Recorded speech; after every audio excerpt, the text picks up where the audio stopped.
Listen, the proof is right there in the pudding. Some of your favorite stars have used Backstage to kickstart their career. Denzel Washington, Sandra Bullock, Chris Evans. That's Captain America. You too can be just like Captain America. All you have to do is subscribe to Backstage. And you know what? You can do that right now for free. Here's what you gotta do. Go to backstage.com/subscribe and enter the code ENVELOPE at checkout for a 30-day free trial. That's 30 days of access to thousands of casting notices uploaded daily. You're just one click away from following the footsteps of some huge names that used Backstage at the start of their careers. Viola Davis, Scarlett Johansson, Al Pacino. As always, be like Al Pacino. Subscribe to Backstage today, and again, use code ENVELOPE at checkout, ENVELOPE, for free. Be like Al Pacino.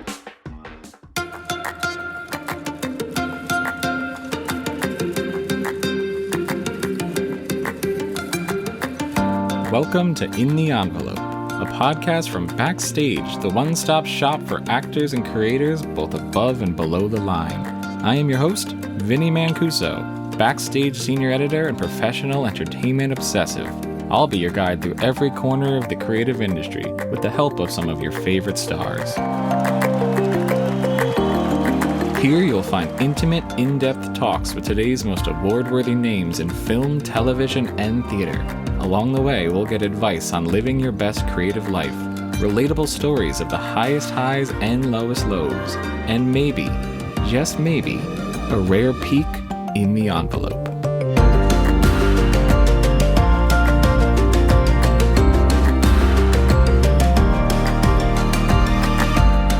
And that's what I'm always trying to do and be as an artist, is just honest and in the moment and present, and also allowing some room for surprise.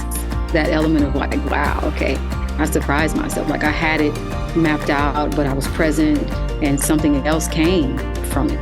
You know, something new came, something better came.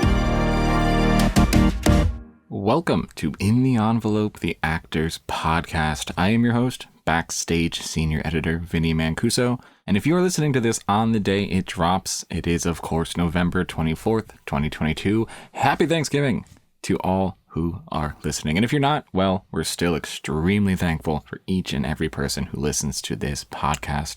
And we're equally grateful that joining us today is the one, the only Janelle Monáe. Just one of the coolest, most multi-talented artists working today. In addition to being an 8-time Grammy-nominated musician and a science fiction author and an activist, she's also carving out a really, really special acting career. That includes roles in a Best Picture winner and a Best Picture nominee in just 6 years, as Moonlight and Hidden Figures, of course. And she can next be seen in Glass Onion, Rian Johnson's much, much anticipated sequel to Knives Out. Rest assured, we did keep all of the movie's twists and turns, and there are a lot of them. We left them all unspoiled here, but we did dig into who Janelle Monáe is as a performer and what her creative process looks like, which hopefully helps a few of you who, much like her, are interested in excelling at everything. Let's get into it. Here is Janelle Monáe.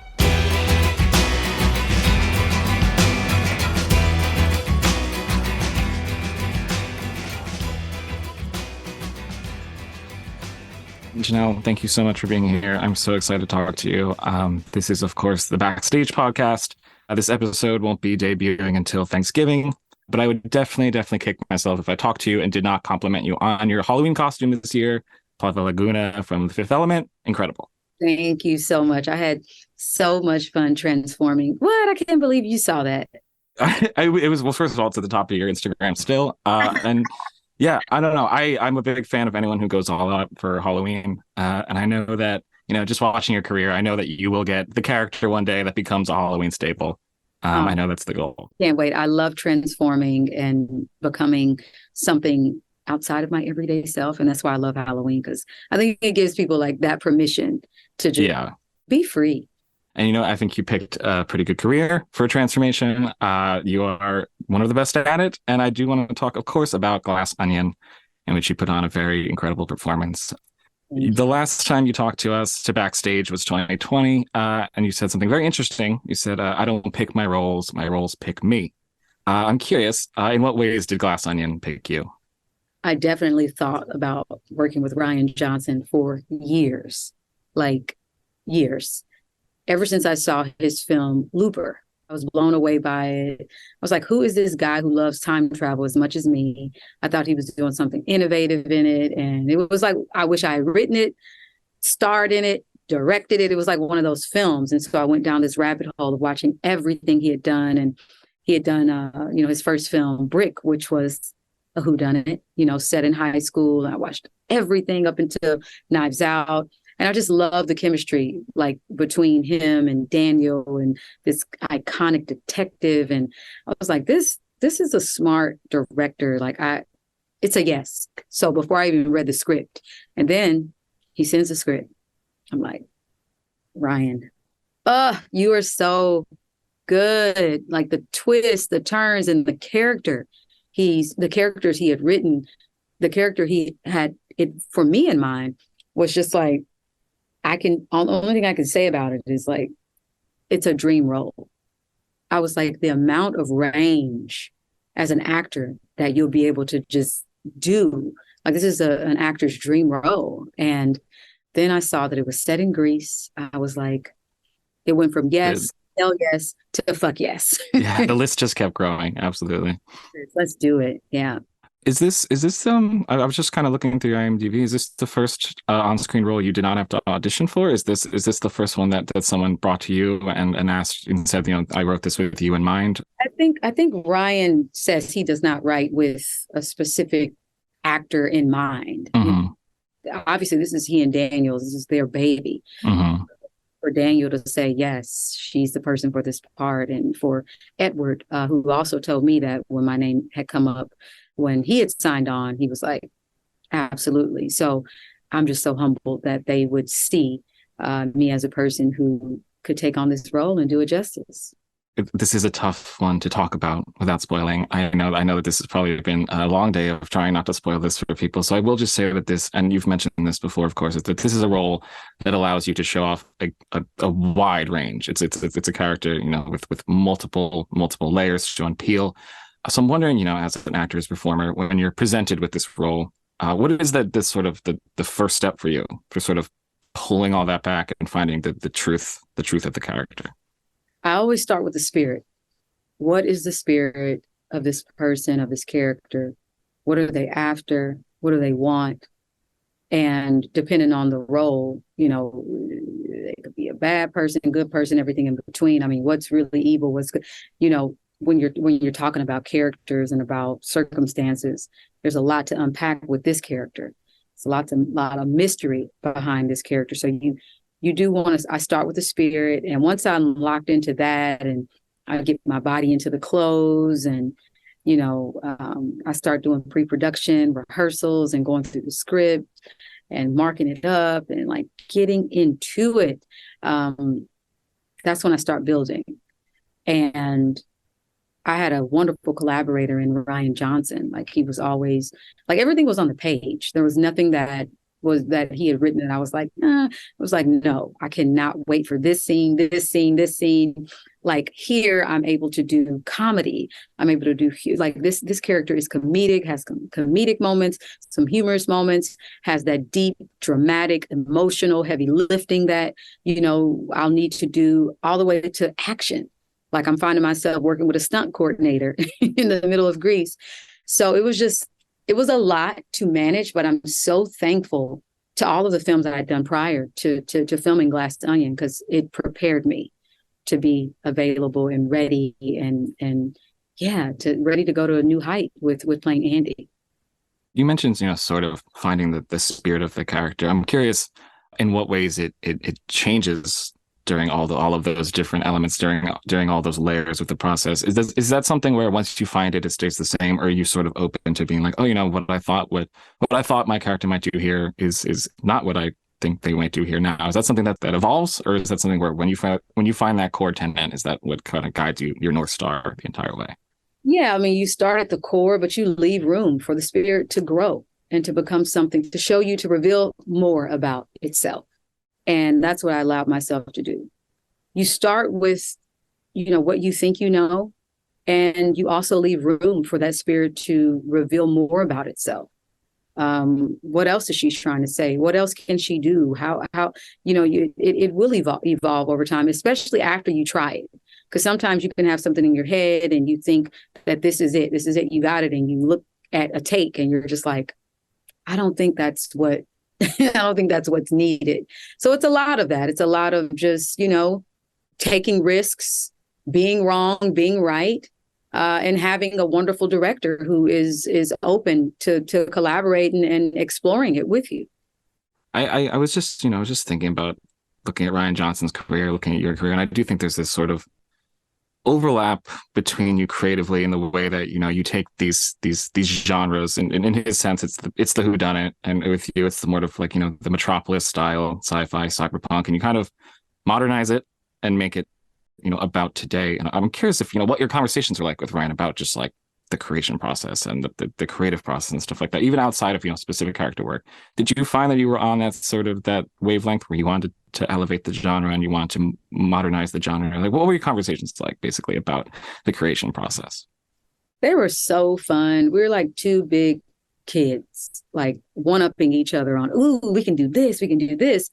I mean, the beautiful thing about this film is that if you watch it a second time, third time, and that's what we want you to do, watch it over and over and over, go to the movies to see it, watch it at home, on Netflix, because you're going to discover something new every time, guaranteed. I've seen this film 4 times and I'm just like, what?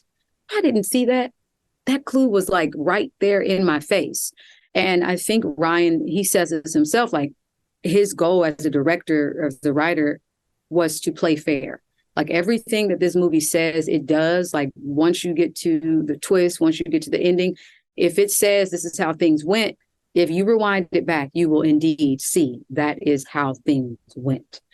And it's such a deeply satisfying feeling as a watcher, like as a fan of a whodunit, is like, wow.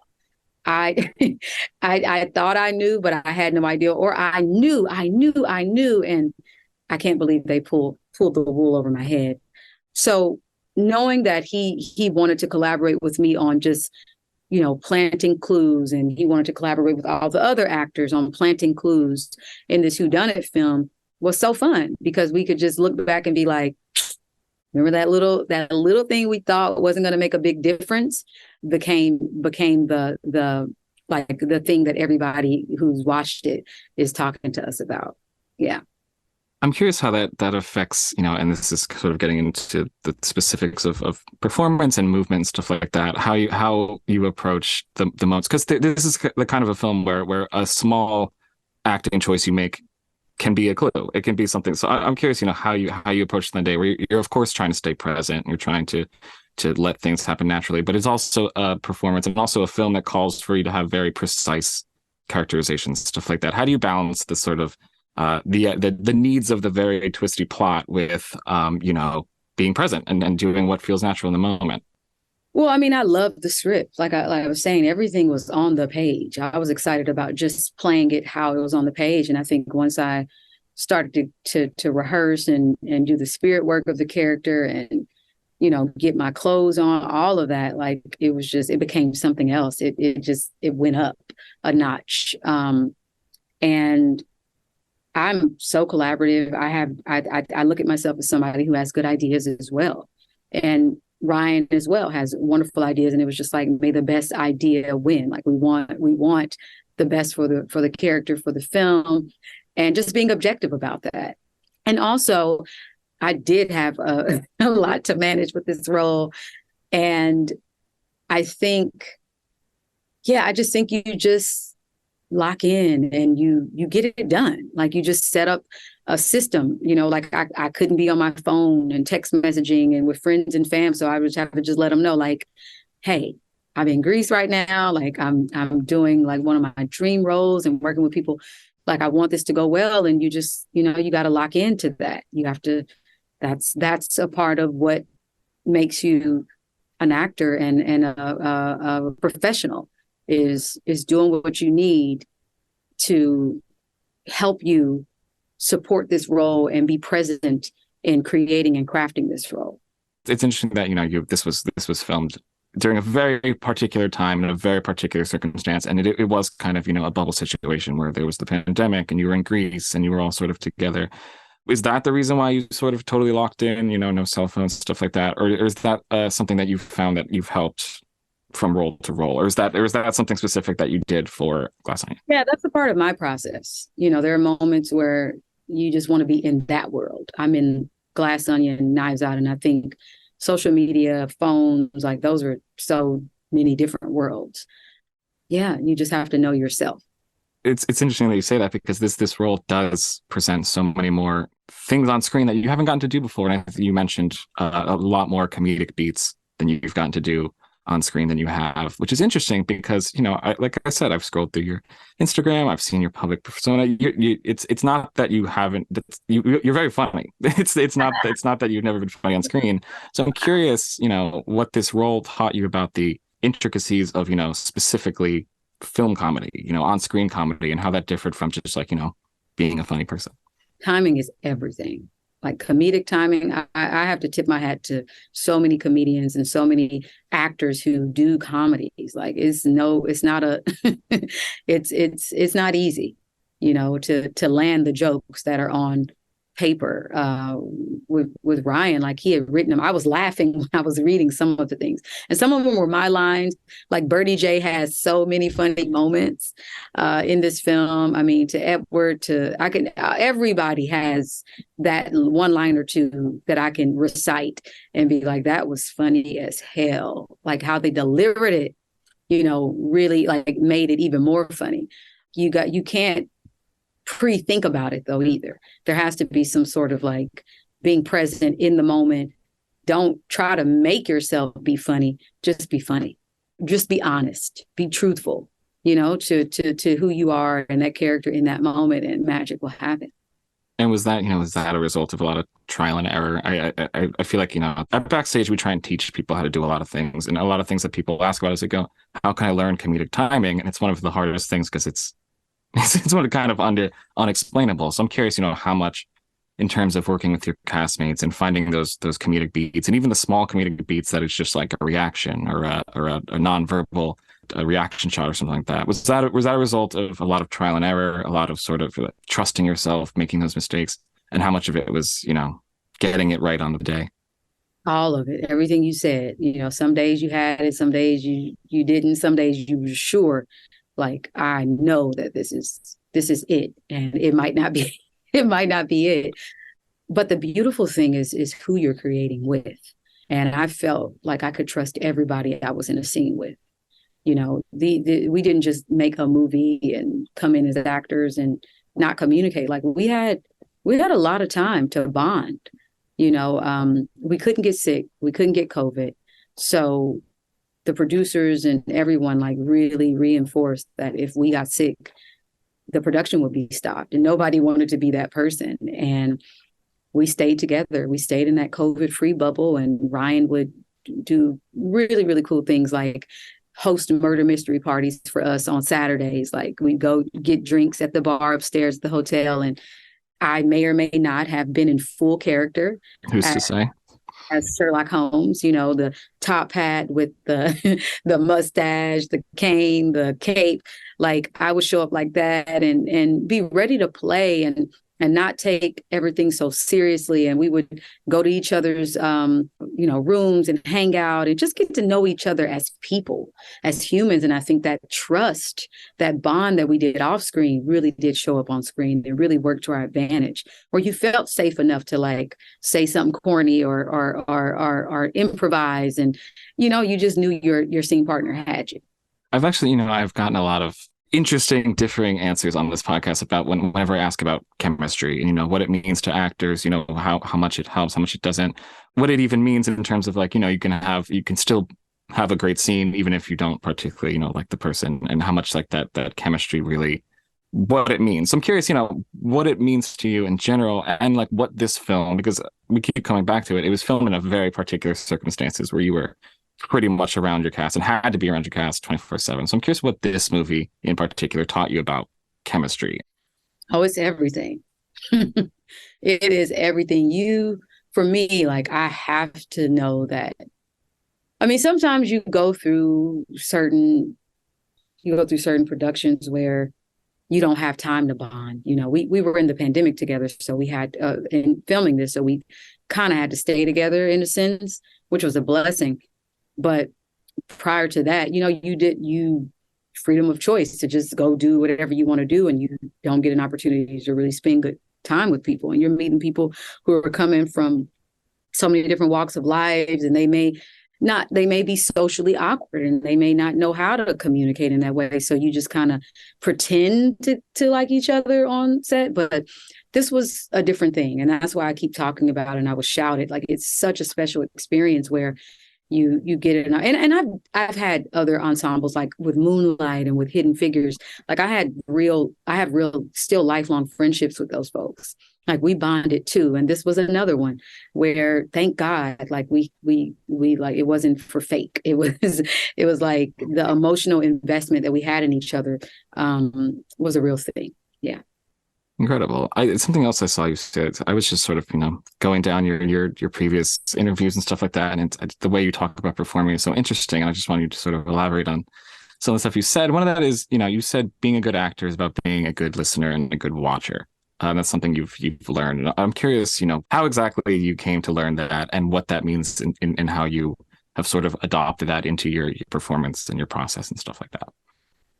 I think listening, you learn a lot about a person from listening. Like I can learn a lot about you from just letting you talk for a good solid 3, 4, 5 minutes and not interrupting you. And I think that when we give people our time too, it's a beautiful gift to be able to give somebody something that you'll never get back. So the combination of giving time and listening allows for you to really hear each other and not listening to react or respond, but listening to understand.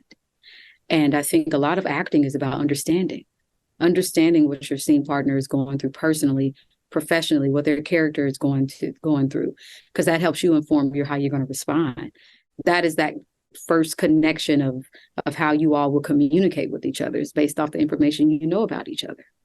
It's almost like, actually, actively listening is what makes it true and makes it feel real, and instead of waiting your turn, which is something I think a lot it's hard for younger actors to get over that idea of my line is next, I'm waiting my turn.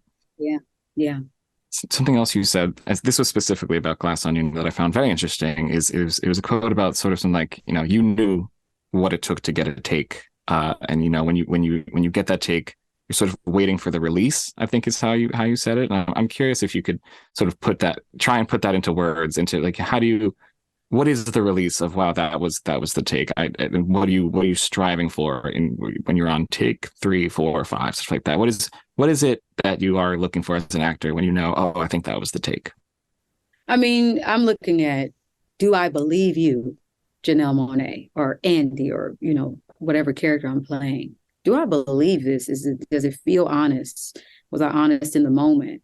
I mean, sometimes you can like not really be present, but on screen, it looks like you were so present, but you've given a performance that you believe. I believe it. Whatever you did, whether it was your body language or the timbre or tone in your voice or your eye contact or how you communicated what you had to say, is it believable? And that's what I'm always trying to do and be as an artist, is just honest and in the moment and present. And also allowing some room for surprise, that element of like, wow, okay, I surprised myself. Like I had it mapped out, but I was present and something else came from it. Something new came, something better came. It's something, it's something I've always appreciate you just as an artist and then an actor, is that authenticity, that's sort of, that real just devotion to who you are. And I think that's a lot, you've talked a lot about, that comes from following a kind of inner compass, trusting the gut instincts, for anyone who has problems, trusting their gut and going with the decision that feels right. How and when did you start trusting that inner compass? When did it become apparent to you that, that would lead you in the right direction, as opposed to like trying to decide which way to go? Well, I was just talking to someone about it, but there's like literally since I've been under 5 feet tall, there was never a world where I wasn't storytelling. through music and through acting. And, I was either on stage doing a talent showcase, singing cover songs with my best friend, starting a duo, doing original music, to being in the community's theatrical production, being in the high school musical, being in the after school Shakespearean program. I am an international thespian. Like, I studied acting and music at the American Musical and Dramatics Academy in New York City. So I've never known a life where I wasn't storytelling in some way, shape, or form. And I think having a good support system like my parents, who were working class, living paycheck to paycheck, making it look so effortless that I didn't even know we were poor until I understood money. They never, ever tried to stop me from doing this. They never said, oh, go, we need you to do this. And I worked jobs and I would help out and contribute, but they were always there in the front row. They were there helping me get my costumes together, money to go on, monologue competition trips, like all of that. And I think that helped me. That support system helped me to trust my gut a lot more, because I got an opportunity to tell them, hey, there's this production that I want to be a part of. I think I should do it. I can do, how can we do it? How can we raise money? Do I need to, will you help me, mom, dad, So all of that helped me to trust and to convince people that this is what I should be doing. But it starts with myself.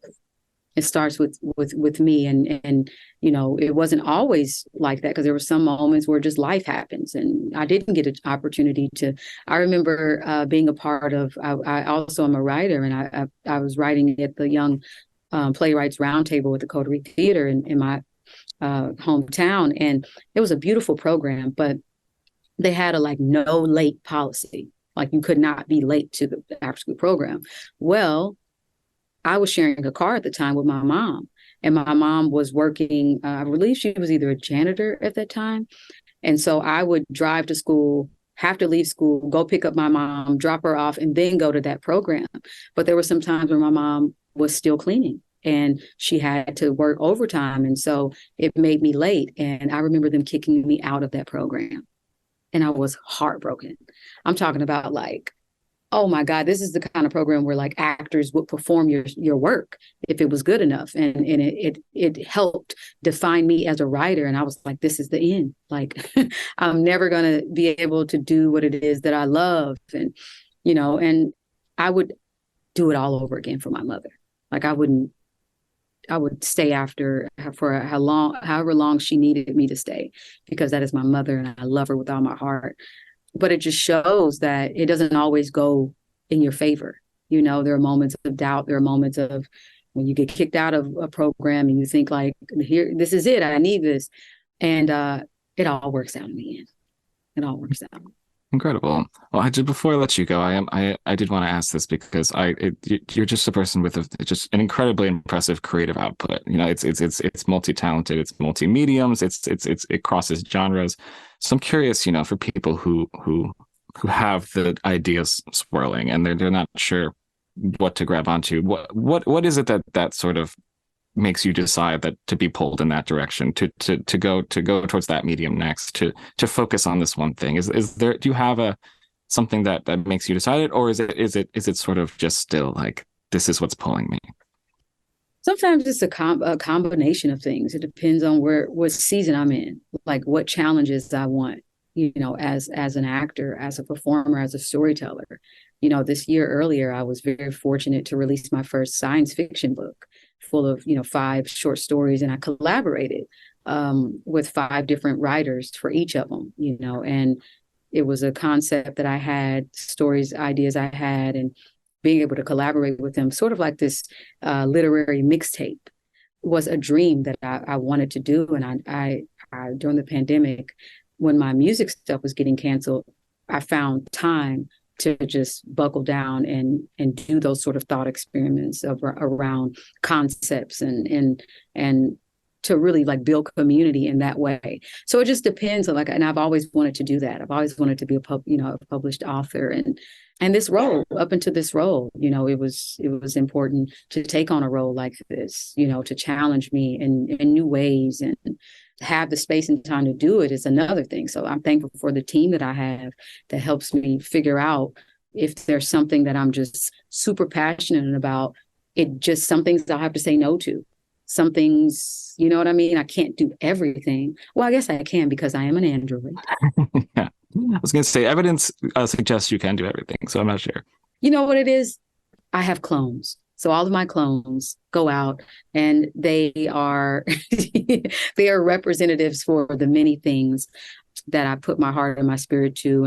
And sometimes things don't go as planned, but that is life. And so I welcome all the highs and the lows and the peaks and the valleys and, just the journey being on earth here and making and creating things is a blessing within itself. So I just pray that I can continue to do it and it fulfills me deeply.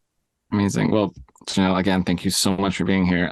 Glass Onion. I encourage people to see it. Can't wait to see what you do next, and cannot wait for the next Halloween costume. We were eagerly awaiting 365 days or so from now to see what comes next. Thank you so much for being here. Thank you. Take care.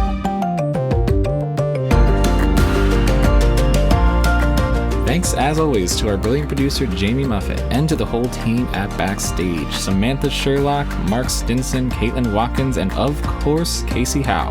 Visit Backstage.com, and don't forget, you can subscribe to Backstage with code ENVELOPE at checkout for a free trial. 100% free, you simply cannot beat that.